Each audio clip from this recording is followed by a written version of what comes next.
Hello and welcome back to your favorite podcast. This is Becoming Relentless. I'm your host, Noa McCabe, and I am joined by my lovely co-host, Danielle Kissenberger. Woo! And today we have an episode that is going to set you up for success in this next year. It is 2024.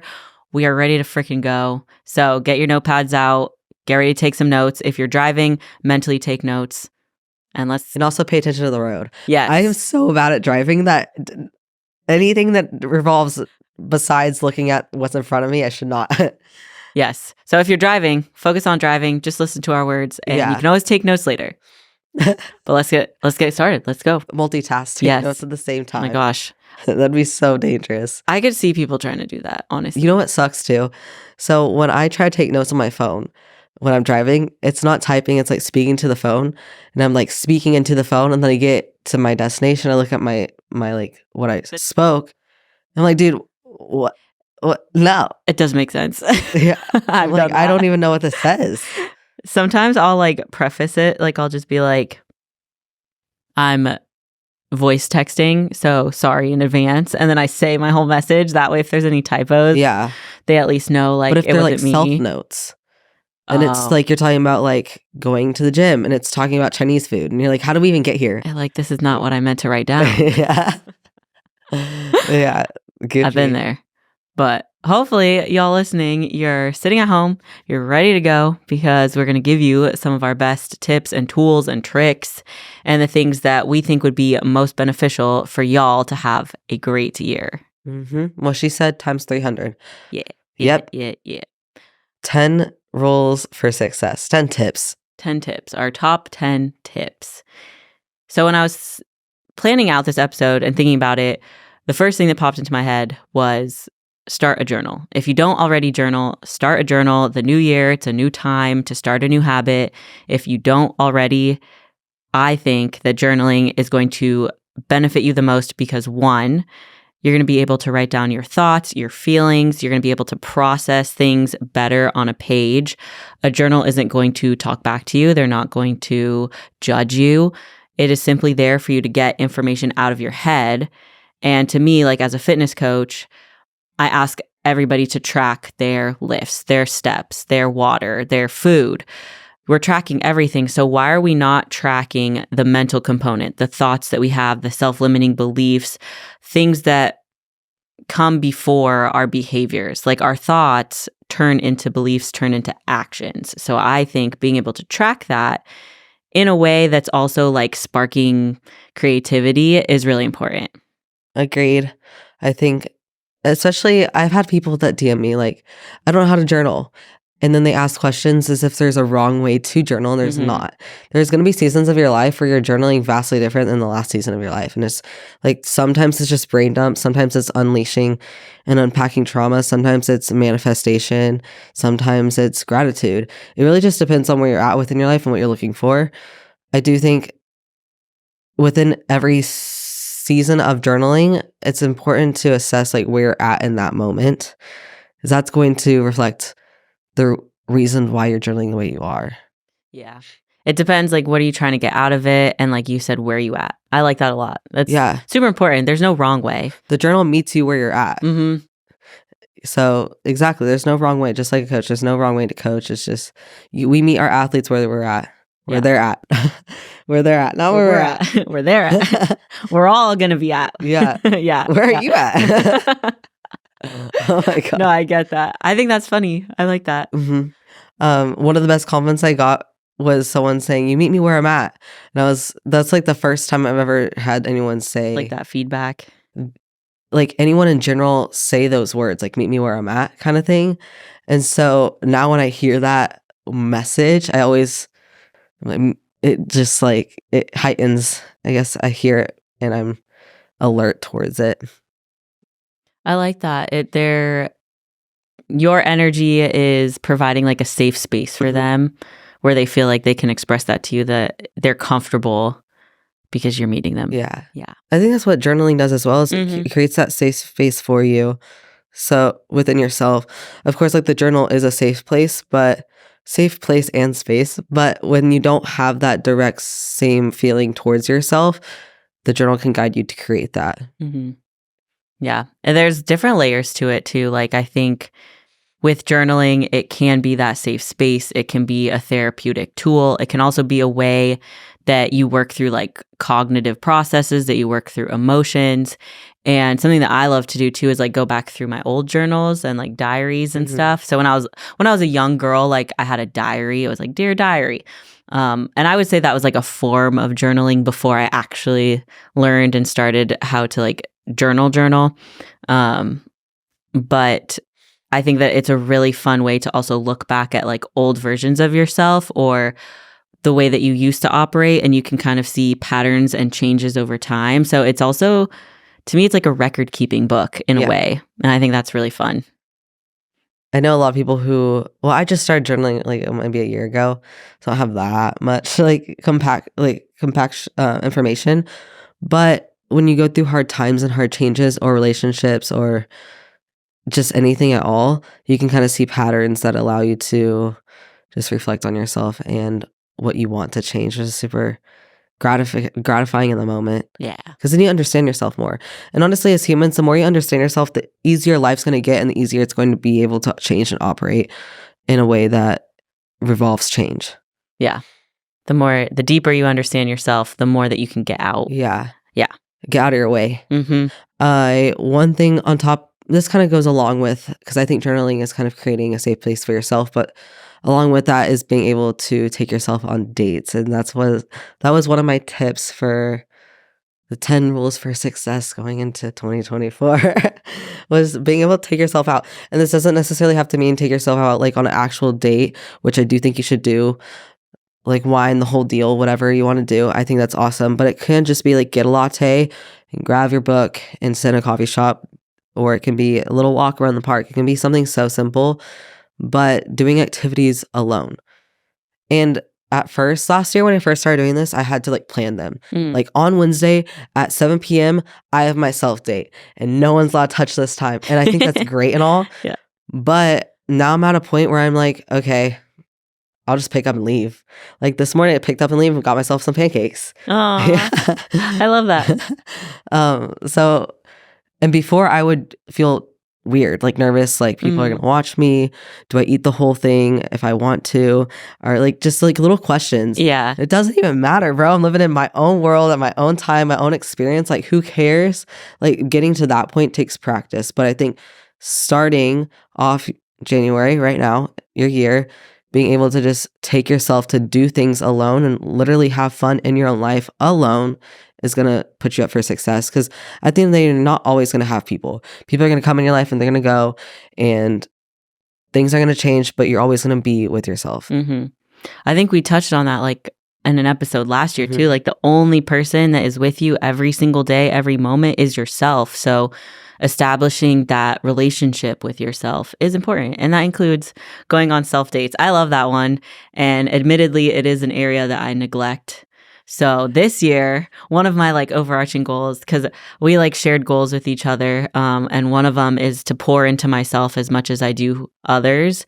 Because for me, it's easier for me to run away from my problems or like address things within myself by serving other people or trying to help other people. And so this year, something that I really, really want to do is strongly define like who I am and who I'm becoming and striving to be and establish that relationship with myself. And I think to do that, I have to be okay being alone, taking myself on self dates where it is going to be uncomfortable, but I'm looking forward to it. It's fun. Yeah. Yeah. And there's so many activities like you think about if you're sitting here, you're like, well, I just don't know what to do. What would you do with your friends? Do exactly that. Like get your nails done. Like for guys, what do guys do? I don't know. Do you go fishing? Go take yourself fishing. Go fishing. Go ride a bike alone, like explore the city, like rent a scooter and ride scooters around with yourself. Like it doesn't have to be this big, like, or like a class. Like if you wanted dance class, like a dance class, like you're around other people, but it's just you. Like you don't know anybody there, so it's really just you going on that. Or like a yoga class, like that's just you, and you get to focus your breath inwards, get some movement. Like that's not a workout. That's you like connecting with yourself. Your body. Stuff like that. Yeah. Yeah, very important. Connection with your body and your soul and everything like that. But that takes investment. Along with that, so the investment part, I want to touch on one of the things that Noah and I very much so know is investing in a coach, but also a mentor or leader. Yeah. One thing that I think is going to lead y'all to success is investing in someone, no matter what that figure is or who it is, or even if it's not for physical, if it's for business. Invest in a leader so they can guide you and teach you and educate you and show you. That's one of the biggest things. Well, one of the biggest things that's really allowed me to grow the most is asking for help in every area. Like, just asking for help is not bad. It's Yep. allowing yourself to grow more. So I love that. So yeah, tip number 3. We're rolling along. Finding that mentor, coach, guidance, an expert in something that you're interested in or that you're trying or that you're pursuing, just finding those people that can guide you. Like you said, it's super important because then you don't have to go through the same like pitfalls or the same challenges that maybe somebody who already has done it before you went through. Yeah. Like they forged their own path. And now if you can connect with them, you can learn from them. And ideally, like the way I view mentorships as well is if you enter a mentorship, not only are you learning from them, but they will also be learning from you because you have fresh perspective, fresh eyes, maybe a different worldview or way that you think about what it is that y'all are learning or studying. And so it's mutually beneficial. Same goes for coaching. Like you and I know as coaches, we have a lot of knowledge. We're helping our athletes step from A to B without going through the struggles that we did.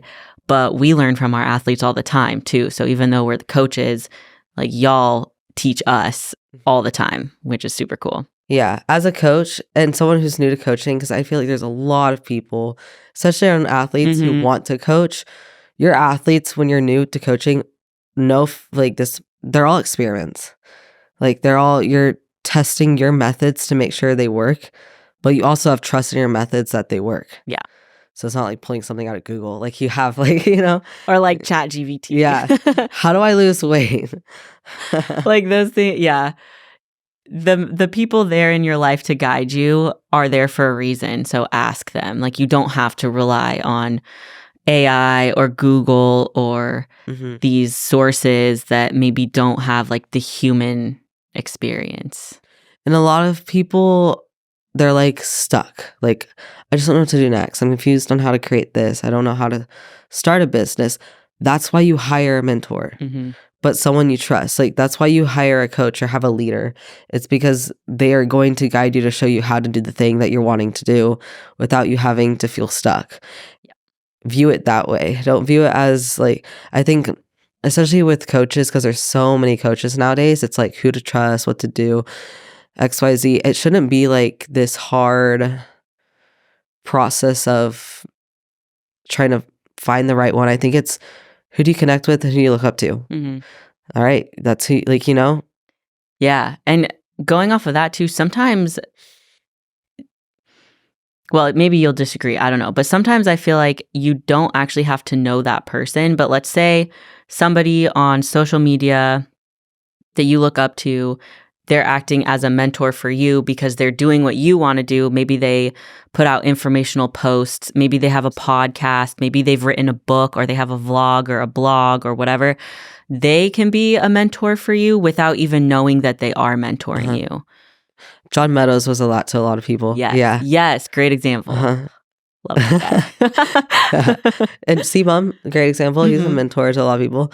It's like an inspiration, but there's so much about the person, or the person is sharing so much that you are able to grow and learn from them without them being directly like invested into you as a human. Yeah, exactly. I like that. Yeah. Top 3 tips coming in. Hot. Bangers. Yeah, we are bangers. We are bangers. Yes, we are the bangers. Yikes. All right. Well, a tip that I wrote, and it's a little bit unrelated, but something that I think is really important. And the reason why I wrote it is because it's also something that I'm trying to do for myself this year, is setting boundaries. And I think that that is a very important tool for success in everybody's life, because when you can set boundaries and you can stand firm in them, you are teaching other people how to treat you. And like, I self-admittedly have struggled with people pleasing. So sometimes I will have my boundaries and I let people cross them. And then I get frustrated down the road when I'm like, wow, why do they keep doing this? And it's like, because I didn't clearly communicate my boundary, and then I also didn't enforce it. And so that's on me. And at that point, just being able to recognize that going into this year for 2024, my wish is that all of us have our firm boundaries. We respect ourselves and others respect us, and we are able to stand firm in them and communicate our needs, even if that conversation is uncomfortable. On the other side of that, I agree. But on the other side of that, if you're someone that's frustrated with someone setting boundaries that are maybe different than y'all's dynamic ever has been, you have to understand that every human's going through like their own experience, and that they're only setting the boundary to help themselves grow in a certain type of way. And it's not anything against you. It's not personal. It's not like they don't want to hang out with you. It's like, let the person grow in this new type of way. And boundaries change all the time. Like, things change, dynamics change. That's just on communication. But you have to allow the person to go through setting the boundary, understanding if they really want the boundary set, and if they like this new type of dynamic or this boundary in their life, and then allowing them to grow and figure that out on their own. You can create your own from that. Mm-hmm.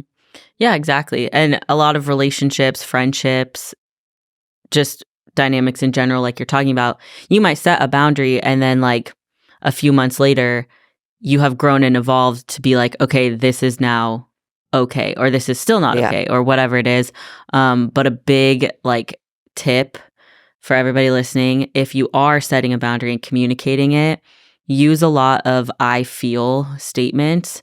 Try not to make it about the other person, and that way the other person doesn't feel like they have to be defensive, or it doesn't come off as accusatory. If you can sit in your feelings and say, I feel X, Y, and Z, I would love it if we could have this boundary.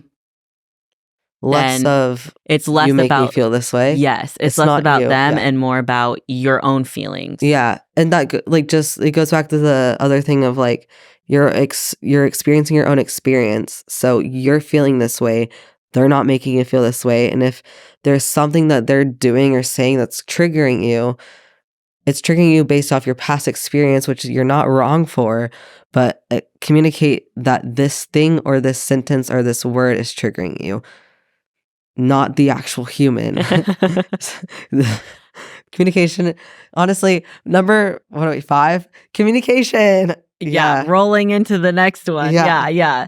So boundaries number 4, communication is a huge tool for success, always. Like not just in this year, but definitely always going to be a tool.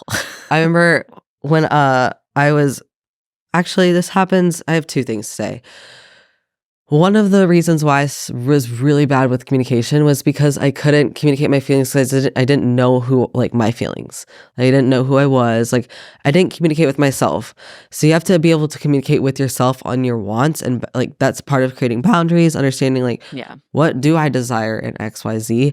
That way you can communicate with others. Because if people ask you, what do you want from our friendship, our relationship, or where do you want to see yourself, or what are your goals? And you just... Not like, what are your goals in general? What are your goals with our friendship? Or what are your goals within our dynamic? Or what are your goals within our relationship?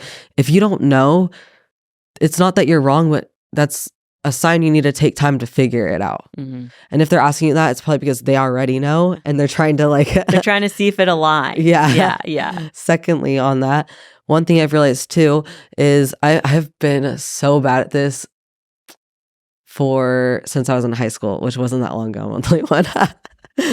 But when you ask so many people, like every friend in your life, for advice towards something, you're going to get mixed pieces of advice. Mm-hmm. And when you ask for advice, as human nature, you're asking for advice, for guidance, for help to figure out your own answer. When you ask every single person and you get mixed pieces of advice, you have mixed emotions too and mixed answers for yourself. Mm-hmm. Then you kind of may feel lost of, what do I believe, or what do I choose, or what do I want?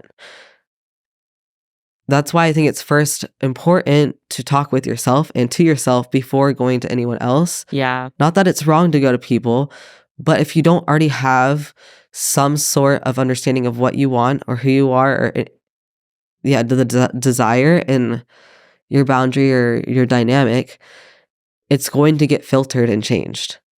And then you may not feel like it's yours. Mm-hmm.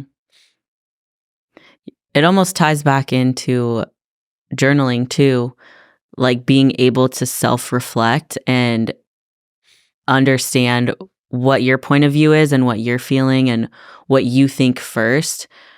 Because I definitely resonate with that. Like asking a bunch of different people for advice, you're going to get different answers based on everybody's different perspective. Not everyone's going to have context. Not everyone is going to understand fully. They're operating from their own mindset. So when you are communicating and gathering that like data, if you will, you have to be so firm in what you know to be true within you. And so if you don't know that, like sometimes communicating out can get a little bit confusing. Yeah. Along with that too, if you're communicating with your people and you don't necessarily want advice, you just want people to listen, communicate that. Yeah. Like go into the conversation with the human of, this is what I want from this. Yeah. Sometimes it's helpful to ask too, or like as a friend, like I know for me, something I try to do is like, do you just need space to vent? Like you just want me to listen, or do you want my opinion? Yeah. And just asking before I just throw like, well, this is what I would do. Like, or because sometimes that's not helpful. So yeah, the communication aspect is huge. Communication will always be the maker or breaker of success, whether it's like personal, professional, your relationships. Like communication is so foundational. And I also feel like nobody's ever going to be perfect at it. Like we're humans, we're not perfect. So if there's one area that you're like, where should I work to improve? Probably communication. Yeah. It can always honestly, be I feel like you're asking that question. It definitely is communication. Because I feel like anyone who has really like this is my opinion and I may be wrong, but anyone that I know or have experienced who has very, very, very high level, very good at like communication, they're very emotionally and intellectually intelligent in every area. So they're able to be super aware of everything that they need to work on or certain areas that they need to like invest in. Yeah. Because communication is it's a skill. But the only way to get really good communication is by practicing the skill. The only way to have high level communication is by communicating with other people who also have high level communication. Because usually when you're learning a skill, you're being taught how to get that skill. Also, as humans, I don't know why this just popped into my head, but like it's from your like gesturing. So we have verbal communication and nonverbal communication. So something that I think is really fun if y'all are just like, because communication, it takes two parties, verbally and non-verbally, to get a message across, get understood, feel heard, seen, valued, all of that. But there's a lot of like non-verbal too. So if you go on YouTube and you look up like non-verbal communication cues, there's so many little things that as humans, we all collectively do non-verbally that show our emotional state through our gestures, like touching your head, touching your neck. Like you might think, oh, this is my little quirk, but it actually is indicating something to the other people around you, like through your body language. And we subconsciously pick up on it. It's a whole thing, but definitely if y'all are bored, like look into nonverbal communication and kind of go down a rabbit hole, because it's something that I've been like fascinated by. And it'll educate you a lot. You'll learn from things like that. You'll start to see it a lot more in conversation too. Yeah. You'll pick it up and notice it. Little tangent. I love it though. One of the biggest things that has helped me within my success is preparing before the day actually starts. So, for example, with all my business stuff, well, everything in general, I'll plan tonight what I need to do tomorrow that allows me to be successful tomorrow. I used to be the person that wakes up and plans that morning, but then you go to bed that night and things are still in your mind for the next day. I just truly feel like if you plan the day before, you already go into the day with success of, this is what I have to get done at this hour. Yeah. And it takes a lot of time out of your hands of just thinking about what to do and how to do it. It just allows you to do it. I think, yeah, planning is huge. Do you use a planner? Do you use your phone? Like, or is it mental? So, I used to mental, and then I realized that, no offense, but that's like a new business like a new businesswoman that doesn't know that is learning. It's like all in your head. Anyone who's like new into business, like, new into being busy and being like a leader, I guess, plans in their head, but realizes that's not going to work. Yeah. Like, people are relying on you. That's not going to work. So for like meetings, like staff things, I'll do via like Google Calendar. But for my personal things, like my personal homework plans and all of that, I'll do writing down calendar. Mhm. Yeah. I love writing things down. Yeah. But obviously, like, you don't have my journal, you know? Like a planner or Yeah. something like that. Yeah. So I'll use Google Calendar for I think that's the best I've seen. I've used Miro a little bit. Okay. The only reason why I don't use Miro more is because a lot of people don't have Miro. So in order to like plan things with people, they have to have the same app. Yeah. And like, I feel like Google calendars and Apple calendars are like pretty reliable. Yeah. Like if you don't have an iPhone, Apple's not going to work, but like Google calendars, almost everyone has a Gmail, or I think the Google invite can go out to different emails. So I like that a lot too. I'm a planner by nature. So I have my like monthly calendar, which is like on my counter, and it has the month on it, and it has all my appointments, like more big events. So like, yeah, the podcast, but then nail appointments, hair appointments, massages, She said chiropractor. big events. Got to get my nails big done. events, I know. And then I list all the like little things. But like people's birthdays or that is I'm like trying to think about my calendar right now. Yeah, big events. Coffee with Sage. Yeah. On my calendar. Stuff like that. But I have that monthly view, and then I have my paper planner like you. Like I write things down paper, and that's a daily thing. So I'll do that, the night before, or like on a Sunday, I'll look to the week ahead. And then I have my phone calendar with like tasks that come up during the day. So like, for example, if I'm doing check-ins in the morning and I'm like, oh, I want to rewrite her training plan, I'll put in my calendar for today, like today at 6 p.m., Emily's training plan. And then that way it's in my calendar somewhere. So I use a bunch of different things. But like you said, I used to try to remember in my head, and it just never worked because I would always forget something. And then you're laying in bed and you're like, I forgot that one thing. Yeah. And it's like, no. Yeah. And then you're like, hey, I'm going to get up at 4 tomorrow to get it done. Yeah. Like, dude, yeah. I used to do my notes tab, and I would make lists like that. Mm-hmm. Man, I did that for so long. And then I realized that's not going to work. There's actually like scientific backing that pen to paper, like writing things down, helps you remember more because you're physically writing it as you're having the thought, and something about that like imprints it into your mind more. So that's why like with studying and learning too in school, like pen and paper is better than electronics, because there's something in the act of writing it down that imprints it better. Yeah, it makes sense. That's why the studying makes a lot of sense. I think number 6. What are we even on? I think we're on number 7. Wow, things are just flying by when you're having fun. We're going to have 20 tools for you guys. Yes, 20 tools of success. Sleep time routine, but also, honestly, this goes with the boundaries. It's just, dude, sometimes you have to have boundaries towards yourself. Like if you know at 10 p.m., like you usually scroll on IG and then you go to TikTok and then it's like 2 a.m. and you're going to bed. Like, dude, you're like, damn it. Set the boundaries for yourself. Like that's a waste of time, waste of energy. And now you're tired in the morning and you literally feel like a low-level human because you're acting like one. It's not that you are, but if everything that you're doing acting-wise, if your actions are like low-level human actions, well, you're going to feel that way. So set boundaries to allow yourself to have a good sleep routine, but also just to be a high-level human. Yeah.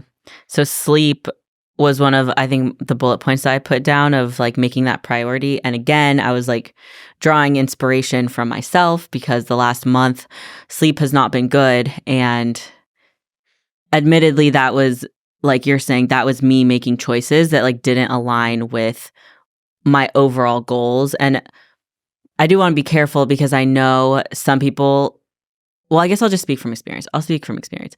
I was going through a really hard time, and instead of leaning into the routines that I knew would help boost me up, I allowed myself to stay up way too late, not sleep very much. When I did sleep, I was so ramped up and stressed that it wasn't good sleep. And then I would kind of go through the next day feeling like crap. Yeah. And that compounded over and over and over until finally, like, coming into this new year, I was like, I gotta stop. Like, I know what I'm doing, and sleep is literally foundational. Like, if there is one thing that I push really hard on my athletes, it's sleep. If your sleep is not good, we're not going to get up and train. We're not going to get up and go do fasted cardio. If you're not sleeping, your body's physical state is wrecked. Your hormones are going to be all out of whack. You're going to feel extra hungry. You're going to have crazy cravings. You're going to be moody, grumpy, not like cognitively there. So your performance at work or like being able to think fast, not going to happen. Your training performance is going to be crap. Your stress is going to be up. So if we get a bad night's sleep, or if we're not sleeping very well, we don't train. But to a point, right? Like, that's what Danielle is saying. Set the boundaries with yourself. Like, you know, when you get to that point where doing nothing or not sleeping, not treating yourself well is more uncomfortable than just doing the things you need to do, that's when you need to turn it back on. And that's not to say that like sometimes we don't go through hard times, or like we don't go through not putting boundaries on ourselves. Like, that's okay. Just don't do it forever. Like, don't get caught in that cycle. Be willing to call yourself out and set those boundaries. And if there's like one thing where you're like, okay, I know I need to turn my life around, but it feels overwhelming to like get nutrition back on board, exercise, sleep, steps, water, like you're just really overwhelmed, start with sleep. Start there. 7 to 9 hours. And I promise, like, things will start to add up. Get your good sleep. And then from there, you'll be willing to implement like better habits and get back in routine. It does. I think sleep is the greatest like key to success. Mm-hmm. Almost more than, honestly, that's if someone asks what my biggest tip is, I would say get more sleep. Mm-hmm. Because even if someone were to come in here and say, well, I'm too busy, like I don't have enough time, I have to go to bed this late because I have so much to do, I guarantee if you get more sleep, you're going to get what you have to do done faster. And it's not going to drag out. Yeah. So you'll just be more efficient with your activity and skill set. Yeah. And like the rest of your day will be set up for success. Like it starts with the foundation of sleep. So yeah, I would say sleep's probably one of the number ones for sure. Mm-hmm.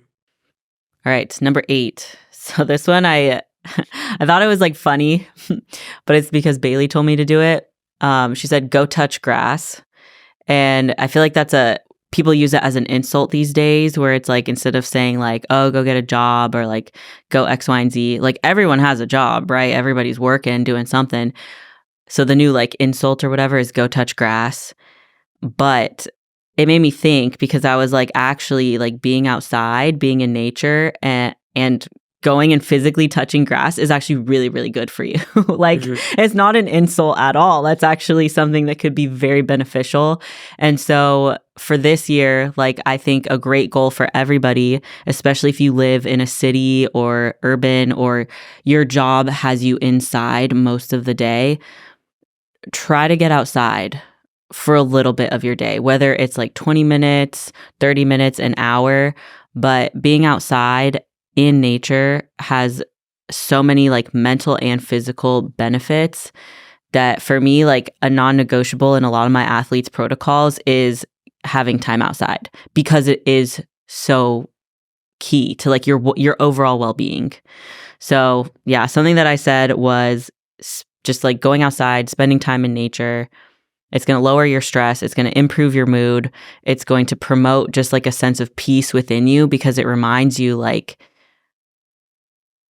even though we're stressed every day, we're on this world, we have all these crazy things, like we are on this beautiful earth with like big trees, the ocean, mountains. Like, nature is literally so beautiful. Just like taking a moment to step outside yourself and like just be really present and grateful for the world that we're living in and nature itself. Also, another things that Like, I get it. We have to pay bills. Money matters, XYZ, but it's not real in a way. Like at the end of the day, what like it's as real as the world has made it, but it's not like it wasn't here. It's not breathing. It's not like the world is, you know what I'm saying? One time, this is a while. I mean, this is like maybe 4 months ago. I was feeling a little bit down, and it was the middle of the day.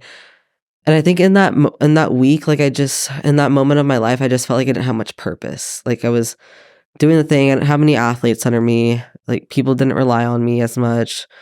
And I wanted to feel like I had purpose, like I had people to serve. And so I would just go into Zilker Park and I would just lay there until I felt more life in me. And I just breathe with the grass. Yeah. And it actually helped a ton. I'd bring my journal sometimes. So I usually would just sit there and just wait until I felt different. And it did help. Like just laying in a field of grass helps a ton. I was thinking about that the other day because we used to go to Zilker a lot, I think like in the summer. And I was like, dang, I haven't been to Zilker in a while. Because like during the holidays, it gets like shut off. Like there's ACL and then there's like, a lot of rain and mud. And then there was like the lights thing.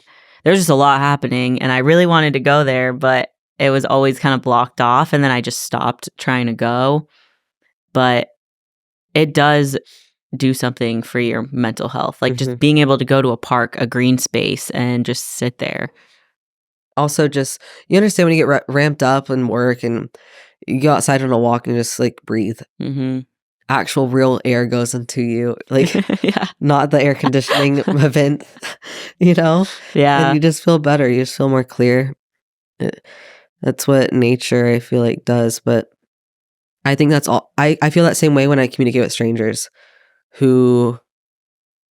bright humans that are happy to be alive, like here to do something. There was a guy that I met in my apartment the complex, not my room. I met at the complex in the amenity floor, and he was asking me what I do, and I talking with him, and he was like, I want to create a podcast, and I was like, to do it. He was like, well, maybe in a couple weeks, like I gotta get some stuff figured out. And I was like, do it right now, today. Like, why wait? Like, why are you gonna wait? There is nothing in this world except your own excuses that are gonna have you wait. It's gonna like ignite your soul. Things like that. Like I feel like nature gives you that same feeling of it, your soul igniting, but this actions. Like, dude, if you want to do something, just go for it. There's no reason to wait. Like, who cares what anyone says? I told him, I was like, it doesn't matter if no one listens. You're not doing it for people to listen. You're doing it because it's going to feed your soul. Like, that's all and I think that's what holds a lot of people back within business or creating or coaching or like creating entrepreneurship is that they're worried no one's going to buy the product or listen or buy the service or care. Like, but it doesn't really matter. Like, yes, you have to pay your bills, but what you're really doing is you're feeding your soul because you have passion for it. And since you have passion for it and since you care about it and since it feeds your soul, you're going to be able to give others like soul feeding vibrations and service. And that's what's going to boost your business, not the actual service or program. So almost like diving in without letting the fear like hold you back. So that one thing that you're thinking of, or not even thinking of, but like you said, it's that thing that makes you feel a spark. You're just interested in it. It lights you up every time. You hear about it a lot. Like it just will randomly come up and it's like, it'll pop into your head or you'll say it to a stranger. Like those little moments of like sudden joy and like the spark. Follow it.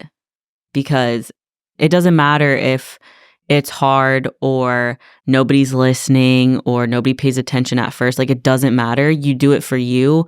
You follow that spark, that passion, and it will work. Like there's so many stories about people who just kept going. Like they just kept trying because they're following their passion.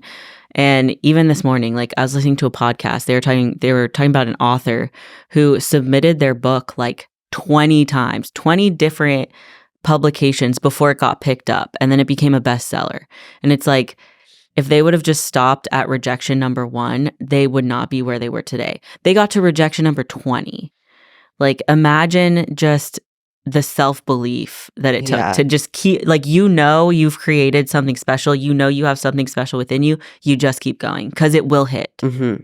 And on top of that too, if there's something that you're doing that doesn't feed your soul, you don't have to do it. Like, you don't have to like people please around you or do it for your parents or your boyfriend or your friends or because your friends are doing it. Like, if you don't want to do it, don't do it. Yeah. I like that. All right, we got one more. I think we're tip number 10. That one was like a little sneak peek of something we didn't write, like ignite your soul. Mm-hmm. Follow your passion. Well, I have a lot that I could talk about, but what's the like last tool that you think people need for success this year? Trust within themselves. But that goes back on your actions and the evidence. So I have this thing, it's on my phone. It's one of like the wallpapers that I have that I was using it for a while there when I was going through a time of just wanting to change who I was, but not knowing how to do this at. So it's this circle and there's an arrow that's pointing to like everything. So we'll have the self-evidence, which is backed by your actions, but your actions are backed by let me pull it up. Oh, my phone is dead. Basically what it is like the only evidence you have for yourself is backed by the actions that you have created that give you that evidence. But your actions are backed by like your self-belief. But your self-belief is only created through the evidence that you have for yourself. So if you're a smoker per se, you want to change smoking, but all of your actions show that you repeatedly can't change. So that's going to just feed into your evidence of like, hey, like I've never been able to change. Why can I change now? Which is going to affect your self-belief and believing that you cannot change. It's this. So when I think the circle for me, when I look at it, when I'm trying to change something about myself or an action, I remember that, of course, I'm not going to believe that I can really change this one thing because nothing in my past shows that I can, but that does not mean that I can't. It just means that I have to create new evidence for myself to believe that I can and build that trust. So that again feeds into your actions of, okay, it's going to be uncomfortable, but in order to create more new evidence for myself to build onto trust, I'm going to have to choose different in this moment. Does that make sense? Yeah, that makes a lot of sense. That ties into something that I've also been looking into, of more so like on identity and like the stories that you tell yourself and self-limiting beliefs. And throughout my life, I've had a lot of people tell me things about myself that I've unconsciously then adopted. So if someone says like, oh, you act out of fear, like you're a more fearful driven person. Me just accepting that and being like, yeah, you're right. Like I do act out of fear. Then my actions reflect that. So if I'm scared of making a choice, I back away because I'm like, ooh, I'm scared of making this choice. Like I can't make it kind of thing. But like what you're saying, being able to create evidence that shows yourself and builds the self-belief that like, hey, I'm not a scared person. Like I can make these decisions. I can change. I'm not stuck as someone else's perception of me. Like I don't have to adopt what they think about me. I can create whoever I want to be and create that identity to work towards. So if like me in 5 years or 50 years is here and like I can see that, my actions today, I can take small steps to work towards that, and it builds the self-belief. Like instead of, I think it just goes hand in hand. Like you have to have the self-belief, but then you also have to take action on it because together that will propel you forward. But like a lot of like people struggle, and myself included, struggle with like self-limiting beliefs. And so then we're not able to make the decisions that maybe will action us towards that change. But I think like awareness, and then also just realizing like, hey, every day you have an opportunity to do something different. Like you can choose something different for yourself. And it could be like a smoker. Like maybe if you're a smoker, you wake up and you go outside and you smoke a cigarette immediately. maybe one morning you wake up and you go to the gym instead and you just walk on the treadmill instead of smoking. And you're showing yourself like, oh, I don't have to wake up and smoke immediately. Yeah. And like, even if you do smoke a cigarette later that day, well, when you woke up that morning, you didn't immediately do it. So like maybe the next day you don't immediately do it. And maybe it just builds and builds and builds, you know? Yeah, that's the same. It works very well with people who have a tendency to binge eat because a lot of times with binge eating, you don't trust that you can say no or stop or not give in to the temptation. So if you do it once, if you show yourself once that you can put that boundary up, because binge eating is purely yourself. If you can, like, putting boundaries up towards yourself is harder than putting boundaries up towards other people. And so if you can put that boundary up within yourself, then you're able to really show yourself, like, the evidence shows that I can do it. Yeah. Yeah. That actually makes sense. I feel like I learned about that at some point. Have you talked about that before? Maybe with like the binge eating I talk a lot about binge. No, it's okay. I was just, I but feel like I've heard that. I use that example because that's the example that's how I learned. And when there were many times where I struggled with binge eating, like I'd be done with, like the first time I had my eating disorder, and then I joined Team Haley. Like I was in a healthy place then where I wasn't binge eating, but coming out of some of my first preps, I like got back to the cycle. And so when I got back to the cycle, you acknowledge, like I'm acknowledging that I'm in the cycle. That I've been here. Yeah. And a lot of times personally, I've been there and I actively choose that I don't want the cycle to stop right now. So like with binge eating, sometimes it's choosing that you want to change, but then the next layer is showing yourself that you can. But that's with anything, like smoking. Yeah, it's like like anything, choosing what you want to change, then showing yourself you can. Yeah, and I think that truly is the root of it, is almost taking extreme like personal responsibility, like not blaming external, like not being like, oh, well, I was really stressed, so I smoked, or like, you know, my mom said this to me on the phone this morning, so I had to go like smoke or binge eat or whatever, like almost blaming like external, or like, oh, my roommate had these cookies in the cupboard, so I couldn't help myself. Like, though, like if you can catch yourself in that mindset and then be like, no, my roommates are allowed to have that food in the house. I need to identify when I'm feeling the urge, and maybe like then you can take action, whether it's communicating or something like.